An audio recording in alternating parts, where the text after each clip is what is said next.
मित्रांनो, ताडोबा जंगलामध्ये एका समोर आहे. तलावाच्या काठावर हे सुंदर निसर्ग दृश्य आम्हाला पाहायला मिळालं. एक मोर खूप छान डान्स करत आहे पिसारा फुलवून आणि लांडोर त्याच्या सभोवती फिरत आहे. कदाचित ती त्याच्याकडे आकर्षित झालेली असावी. आणि मोर सूर्यप्रकाशात 45 अंशाचा कोन करून डान्स करतो, ज्यायोगे त्याच्यावर सूर्याची किरणे पडून तो अधिकच चमकदार आणि उठावदार दिसतो. आणि मोराच्या सुंदर नृत्याविष्कारामुळे लांडोर जी असते ती त्याच्याकडे आकर्षित होत असते आणि त्यांचं मिलन हे घडून येत असतं.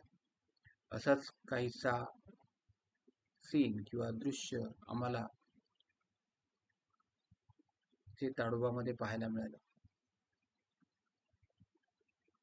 मोर किती छान नृत्याविष्कार करतोय पहा.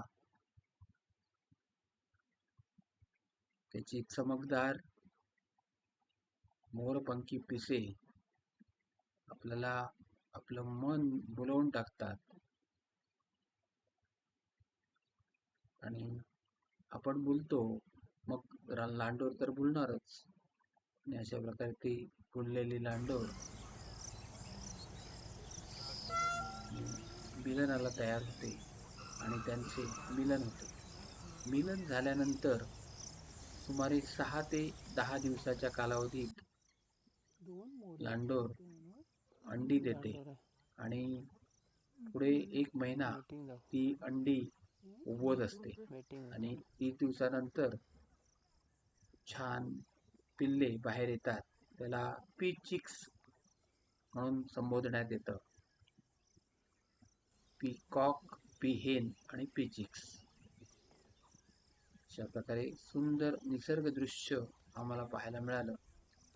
त्याचबरोबर अनेक पक्षी सुद्धा त्या पाणवठ्यावर उडून येत होते आणि आमचे मन रिझवत होते. ते बांधू नको.